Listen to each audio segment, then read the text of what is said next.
Vamos a comenzar nuestro programa de hoy conversando con un congresista de Fuerza Popular que es conocido por su experiencia en el sector interior, porque se ha desempeñado hasta en 2 oportunidades como ministro de ese campo.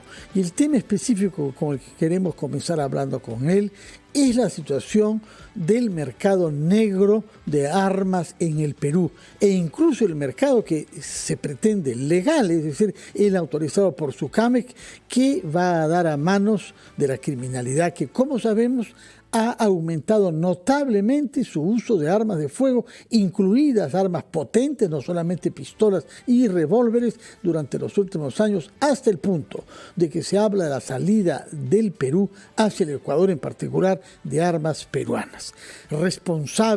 La institución responsable del tema de las armas en el Perú es, como sabemos, la SUCAMEC, que depende del Ministerio del Interior, y sobre ese tema se expresó el congresista Rospigliosi con mucha energía cuando hubo la interpelación al ministro del Interior, pues ha continuado con ese tema, tanto más que ha sido cuestionado por personalidades vinculadas a SUCAMEC, como si él lo que pretendiese con esta campaña es oponerse al cambio de la ley. Congresista Rospigliosi, muy buenos días, bienvenido a RPP. Buenos días, Fernando.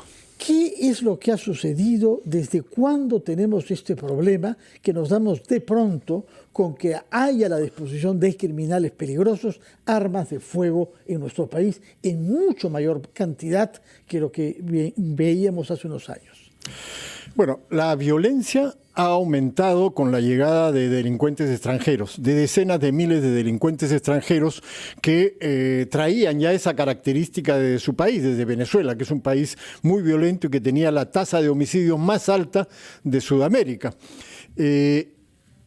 Ahora, el problema de estas armas que han pasado a la delincuencia proviene más o menos del 2021. Entre 2021 y principios de 2023, lo que ha ocurrido es un tráfico de armas de manera inusual e importante a la delincuencia, con la responsabilidad fundamental de SUCAMEC, que ha autorizado la entrega de este tipo de armas de rifles y de pistolas a personas que evidentemente no tenían capacidad para adquirirlas, ni tenían ningún motivo para adquirirlas, como este señor Algemiro Sobrado, un chofer de combi, o este señor Rudy Fernández, un chofer de mototaxi, que compraron decenas de rifles y de pistolas iguales. O sea, ¿quién compra 30 rifles iguales? Y lo peor es que tengo entendido que al cabo de poco después de esta compra dijeron que les habían robado esas armas. O sea, dieron una excusa ridícula. El señor Algemiro dijo que había pasado con su vehículo cuando cayó el huaico de Punta Hermosa y que se llevó todas las armas. No se llevó el vehículo, no se llevó nada más que todas las armas.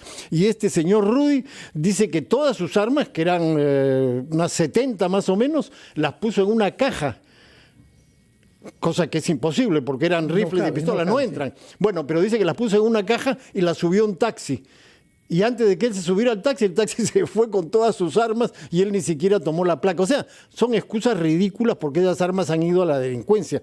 Pero la responsabilidad de SUCAMEC está acreditada porque ellos le dieron la licencia y la tarjeta de propiedad en un tiempo récord. Cualquier usuario de armas sabe que la SUCAMEC suele demorarse más de los 21 días que establece el TUPA de la institución para darle a uno una licencia o una tarjeta de propiedad. A ellos en 9, 10 días le daban licencias para 10 o 15 armas. Eso es absolutamente insólito y solamente se explica por la corrupción que hay en esa institución. O sea, ¿qué justificación tiene una persona que obviamente no tiene los recursos para adquirir armas por $100,000? ¿Qué justificación? Ninguna. Pero sin embargo le daban licencias de 10 en 10 a estas personas en un lapso de 9 días, de 10 días. Rapidísimo le daban la licencia y estas personas adquirían esas armas y luego las pasaban, por supuesto, a la delincuencia. Y han salido funcionarios de SUCAMEC, sobre todo hay uno que se llama Ronald Rejas, que sale en todos los medios mintiendo descaradamente, diciendo: nosotros no tenemos la culpa la tiene la ley. Primera mentira. Segunda mentira, es la gestión anterior. A mí me dijeron eso cuando yo fui a Sucamec. Yo dije, bueno, si ustedes dicen eso, debe ser cierto. Pero después he descubierto que es mentira. Por ejemplo, en la gestión de Rejas, a este señor... ¿Cuándo fue nombrado el señor Rejas en Sucamec? El 6 de enero. El 6 de enero del año pasado, gerente de armas. De Dina pero Boluarte. Él está desde marzo del año 2022 ocupando otra gerencia. Marzo del año 2022. O sea que fue nombrado inicialmente en esa otra gerencia por Pedro Castillo y fue mutado por Dina Boluarte a principios del año pasado. Así es, como gerente de armas, sí, que es el que se ocupa de estas cosas. Y en su gestión se le han entregado 37 armas a este señor Rudy Fernández. 37. Y a Algemiro Sobrado, 25 armas. En la gestión de Rejas. Por solamente mencionar estos dos casos. O sea, está mintiendo. Y la otra cosa que dice es que la ley es la culpable. Es mentira. La ley es una muy buena ley que se ha logrado después de mucho tiempo. Fue aprobada en el 2015 y entró en vigencia en 2016. Y la prueba más evidente es la siguiente. Si hoy día tú vas a la Sucamec y pides licencia y tarjeta de propiedad para 10 armas, no te la dan. Pides para 5 armas iguales, no te la dan. Si pides para una y pasas los requisitos, quizás. ¿Por qué ahora ya no hay ningún Rudy, ningún Algemiro que obtenga licencia para 60 o 70 armas? Con la misma ley. Porque simplemente el evaluador dice, señor, ¿usted quiere comprar 3 armas iguales? ¿Por qué? ¿Cuál es su motivación? ¿Para qué las va a usar? Porque es evidente pues, que nadie se compra 3 armas iguales para ir a disparar, ya sea de cacería o para hacer tiro deportivo. O sea, antes del 2021 y después que se hizo la denuncia, dicho sea de paso, yo fui el que hice la denuncia. ¿Cuándo la hizo usted? Yo la hice, si mal no recuerdo, el 14 de agosto de 2023. Cuando me enteré de este asunto de Rudy y de Algemiro y publiqué un artículo en el portal Lampadia y lo publiqué en el Twitter. En base a ese tweet que yo publiqué, yo no era congresista en ese momento, la congresista Roselia Amurús hizo una denuncia ante la Fiscalía, cosa de la que yo me he enterado después, porque después la Fiscalía me ha citado a mí como testigo. Y me dice, mire, en base a su denuncia es que Roselia Amurús presentó esto ante la Fiscalía y hemos abierto una investigación. ¿Qué va a paso de tortuga? ¿Cómo van las cosas en la Fiscalía? Permítanos no ir a paso de tortuga nosotros, ir a una pausa, después de la cual así nos reponemos de las informaciones que nos está dando un poco, y después de la pausa conversaremos con usted para saber si la investigación se ha focalizado en las autoridades de Sucamec, que depende, repito, del Ministerio del Interior, cuyos nombres usted nos ha dado. Ya esta denuncia suya tiene más de 7 meses. ¿Por qué es que no hay ya resultados de esa investigación? Sobre todo porque el tema de las armas y su uso para matar gente no espera. Y lo vemos en las calles todos los días. Vamos a hacer una pausa. Retomamos nuestra conversación con el congresista. A las 8:20 estamos conversando con el congresista Fernando Rospigliosi, que nos ha explicado por qué se ha lanzado en una campaña, por ahora solitaria, me parece, para mostrar con el dedo responsabilidades nada menos que de la Sucamec, es decir, de la Superintendencia Nacional de Control de Servicios de Seguridad, armas, municiones y explosivos de uso civil, en la facilidad con la que algunas personas dudosas obtienen no una, sino muchas armas que luego desaparecen y de las cuales se puede presumir razonablemente inhábil que van a dar a manos de la delincuencia y la criminalidad. Bueno, hay investigaciones que lo que demuestran es que en realidad son estas mafias las que subcontratan personas, intermediarios, que son, por ejemplo, el caso que acaba de narrar Fernando Rospigliosi con relación a se perdió, pasó el Guayco y se llevó las 70 armas que había comprado. No, en otro caso, me robaron. ¿Qué te robaron? 120 fusiles que tenía en mi casa o cosas por el estilo. Y lo que hacen las mafias es conseguir personas que seguramente reciben algún tipo de comisión, pero luego reportan las armas perdidas y ya se ha demostrado que, por ejemplo, una pistola, la pistola que se usó para el asesinato del candidato presidencial en Ecuador, era peruana y tenía ese origen. Eso no está acreditado, todavía está en duda. Lo que sí se acreditó es que un arma que tenía la banda que asesinó tenía un registro peruano. de origen peruano. Por eso ha intervenido una agencia federal de los Estados Unidos, la Homeland Security Investigation, que es, como digo, una agencia federal que se creó después del 11 de septiembre y cuyos agentes especiales han estado en las intervenciones que se han hecho hace unos días. O sea, todo esto ha ocurrido por presión del gobierno de los Estados Unidos, como es evidente, porque hace ya algunos meses los Estados Unidos han suspendido la venta de armas y municiones al Perú, cosa que es muy grave. Y esto porque están ocurriendo estos hechos. Y como he señalado en otras oportunidades, esto se trata de lo siguiente. Hay corrupción en Sucamec, hay determinadas armerías que son en realidad fachadas para este trasiego de armas. Hay testaferros como este Rudy Fernández, este Algemiro, que ya se han hecho famosos, y hay, por supuesto, las bandas delincuenciales que se aprovechan de este esquema corrupto para traficar armas hacia la delincuencia.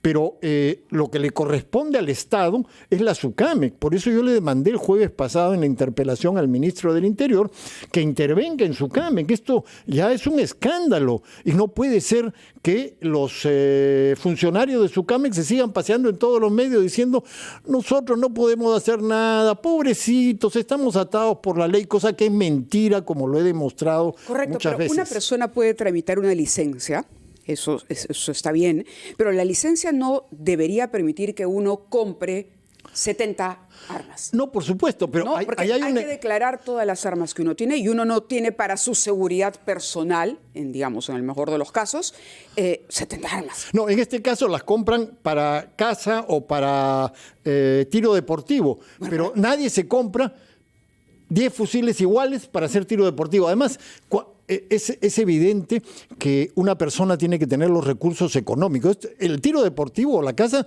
son distracciones muy caras. Una bala de estos rifles 223 vale entre 5 y 8 soles. Una bala.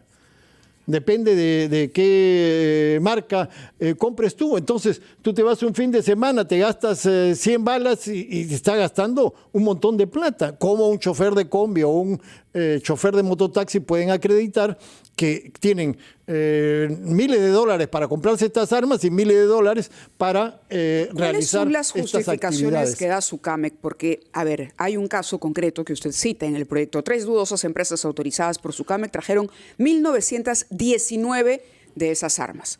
Es decir, ¿qué es lo que no hay un vacío legal de pronto? No. ¿O es simplemente falta de fiscalización, falta de voluntad, falta de seguimiento? Eso, falta de fiscalización y falta de voluntad, porque la SUCAMEC es la que autoriza la importación de armas y es la que entrega la licencia y las tarjetas de propiedad para que compren las armas. Y de pronto algunas empresas dudosas, por decirlo menos, empiezan a importar cientos de esas armas cuando el mercado no da para tanto en un periodo tan corto. Esto ha ocurrido básicamente entre 2021 y la mitad de 2023.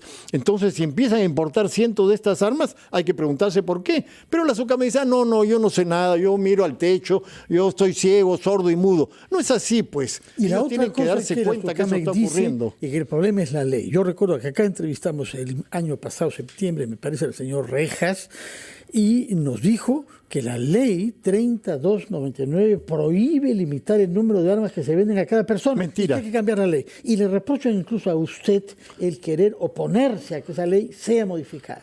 Sí, esa es una muy buena ley. Yo soy un usuario y desde hace décadas y los usuarios siempre hemos estado sometidos a cambios permanentes de la ley, que te prohíben esta arma, que te prohíben el otro, que te prohíben tal calibre, que los tiempos, los plazos de renovación de licencia cambian. Por fin, el año 2015 se logró aprobar una muy buena ley en el Congreso, que no es perfecta, por supuesto, pero es una muy buena ley y no ha tenido problemas hasta el 2021. Los funcionarios de SUCAMEC dicen que no impide que se compren varias armas por cada persona. Yo te pruebo que eso es falso, porque desde que estalló el escándalo, desde que yo hice la denuncia a mediados del año pasado, ya no han entregado 10, 20, 30 licencias. Por sentido común también, ¿no? Evidente, pues el evaluador le dice a usted, señor, ¿usted quiere comprar 10 rifles iguales? Usted, señor chofer de mototaxi, ¿quiere comprar 10 rifles iguales? ¿Con qué plata? ¿De dónde ha sacado el dinero? Queríamos aprovechar también, congresista Rospigliosi, para pedirle una opinión sobre otro tema,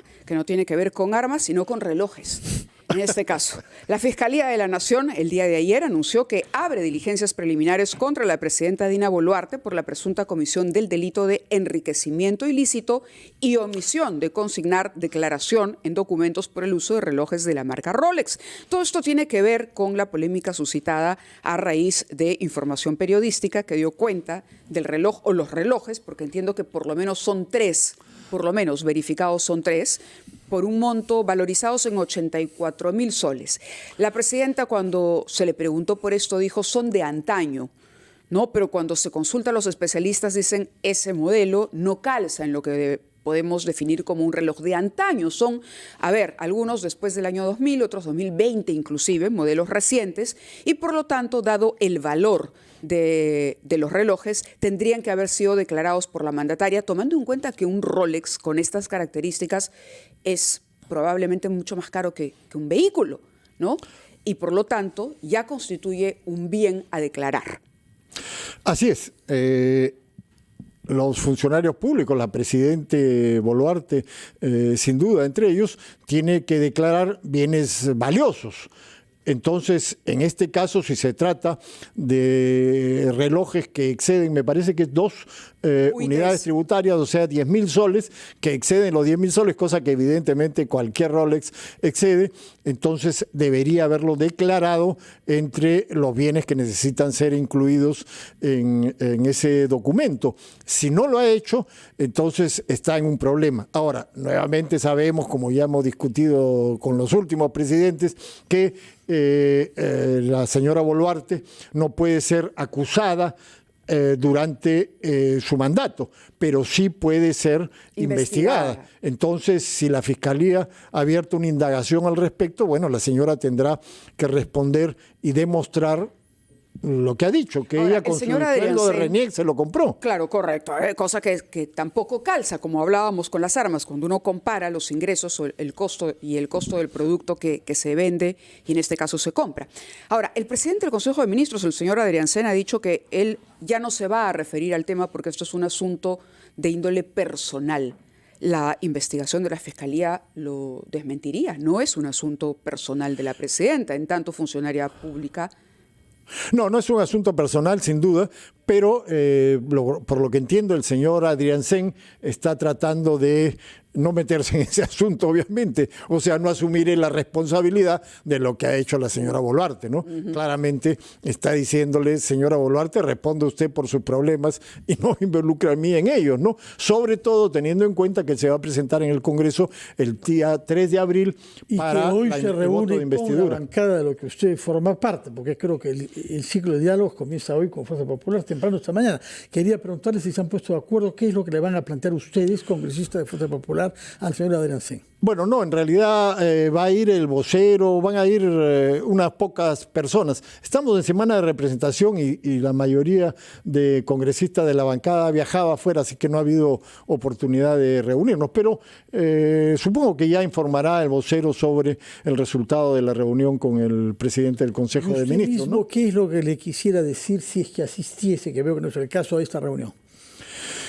Mire, yo creo que los temas están claros, se requiere una mejor gestión y sobre todo una mejora significativa en el tema económico y seguridad.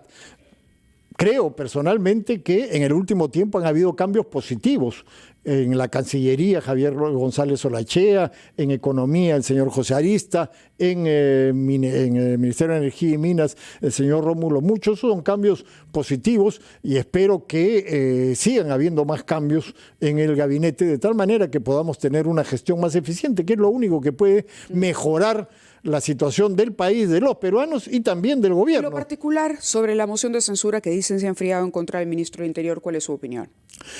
Bueno, primero debería decir que estamos esperando que el ministro del Interior tome acciones inmediatas con SUCAMEC. Entiendo que el sábado pasado ha remitido a la Oficina de Integridad y a la Procuraduría del Ministerio del Interior documentos diciendo hay que investigar a SUCAMEC, pero eso puede quedar ahí para las calendas griegas. No es suficiente en absoluto, tiene que intervenir ya, porque además de los problemas mencionados con las armas. Ya no hemos hablado de ese tema y no vamos a hablar de la hora. Explosivos. También Fucamex da los permisos para explosivos y ahí hay pues infinidad de problemas. Entonces, hay que esperar que el ministro del Interior tome acciones inmediatas. En la bancada de Fuerza Popular no se ha discutido el tema de la censura todavía. No se ha firmado la moción de censura, pero a la hora de la votación vamos a tener que decidir y hay que ver cuál es la respuesta del Ministerio del Interior sobre este asunto específico. O sea, hay cosas que, en fin, se están haciendo, ¿no? Esta captura, por ejemplo, de los delincuentes de Coma, lo del gota a gota, que es una de las cosas que aterroriza a la población, la captura de este iraní acusado de terrorismo, en fin, hay cosas que se están haciendo y el ministro tiene poco tiempo. Es comprensible eso, pero también sobre determinados aspectos tiene que tomar acciones inmediatas que él puede tomar y que hasta ahora no estamos viendo. Ojalá que lo haga. Muy bien, muchas gracias Fernando Rospiglioso, congresista de Fuerza Popular, por estar acá y por darnos su punto de vista sobre temas de política peruana, sobre todo el tema de las armas y los explosivos en Sucamex. Y si quieren volver a escuchar esta entrevista y otras más, ingresen a rpp.p para que estén mejor informados. Vamos a la pausa.